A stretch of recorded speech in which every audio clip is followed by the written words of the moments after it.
Finally guys, nakakuha na rin natin 10 years. So good morning guys, this is Andreas Tikway TV. So ngayon nga ay kukuha o magre-renew tayo ng ating driver's license.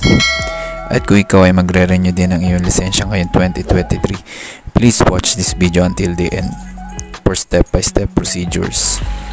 Comment, like, and subscribe ka na din para updated ka sa ating mga susunod na video. Dahil maulan ng panahon, nagsuot muna tayo ng kapote.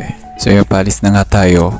First step ay syempre dapat mag-print muna tayo ng ating OVE or Online Validation Test.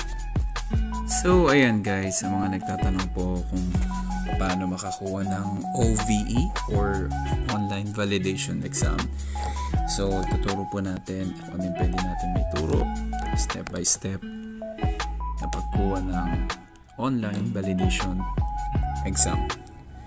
So ang ating pong unang dapat gawin ay magbukas tayo ng ating browser, which is ang browser po natin ginagamit ay Google Chrome.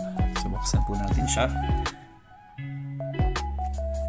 at type lang po natin dito ang LTMS portal.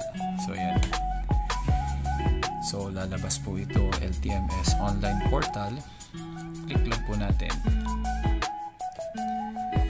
Pagka-click po natin yan, ito po yung makikita natin, Land Transportation Management System or LTMS portal.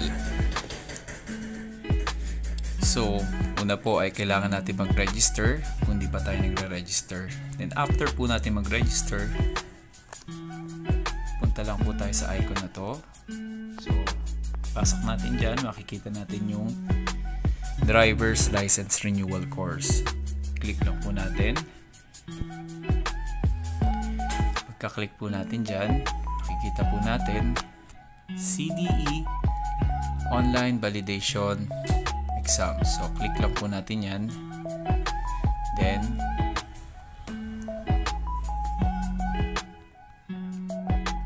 start exam.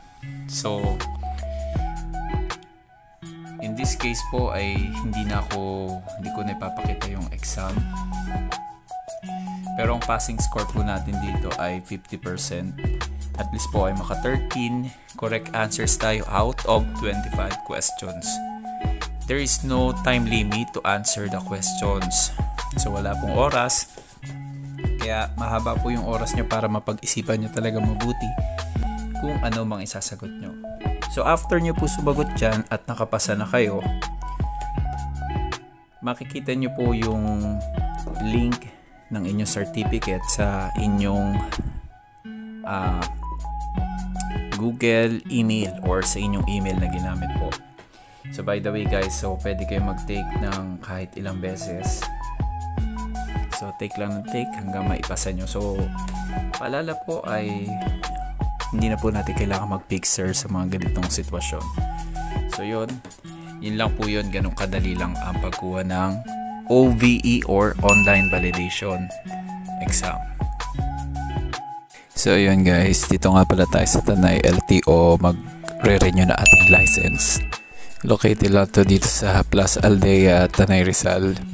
So dati nga pala doon tayo sa may Robinsons Junction, Cainta, nagre-renew na ating license. So ngayon, since meron ng LTO dito sa Tanay, dito na tayo magre-renew na ating license. And hopefully makakuha tayo ng 10 years validation. Nga dito, inilabas na natin ang ating mga requirements. So inilabas ko na yung OVE or Online Validation Exam. By the way guys, ang LTO at ang medical pala ay magkalapit lang. So parang nasa one-stop shop ka na lang. So makita nga ng guard na meron na tayong OVE, dito tayo pinapunta sa window 1 for portal renewal. Katabi lang din nga pala nito yung ating pagme-medicalan sa window 3.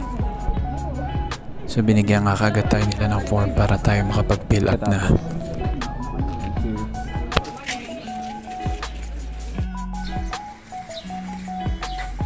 Guys, so katatapos ng mag-fill out, papasok ko na yung form para sa medical. Maulan pa rin ang panahon ng mga oras nito. So pagkatapos mag-fill out, bumalik na ulit ako sa window 1 para ipasa yung form.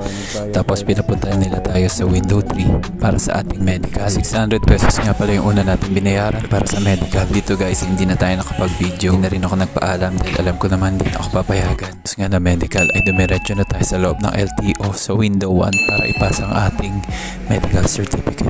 At tinatay na nga lang natin tawagin ang ating pangalan sa window 7 para magbayad ng ating payment. 585 nga pala ang license fee. So pagkatapos nga sa window 7 ay sa window 5 na tayo mag-iantay para sa releasing at sa picture taking. So tayo guys sa releasing.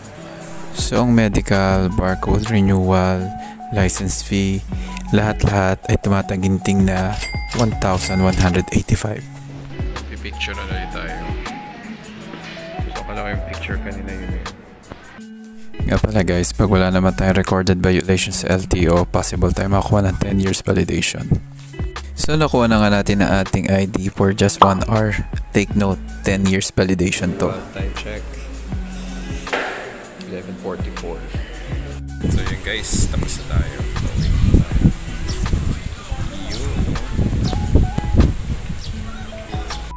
Guys, yun lang po yung video natin. That's all for today. Please like, subscribe, and comment. Adriastic Way. See you all on our next video. Remember that Jesus loves you. So do I.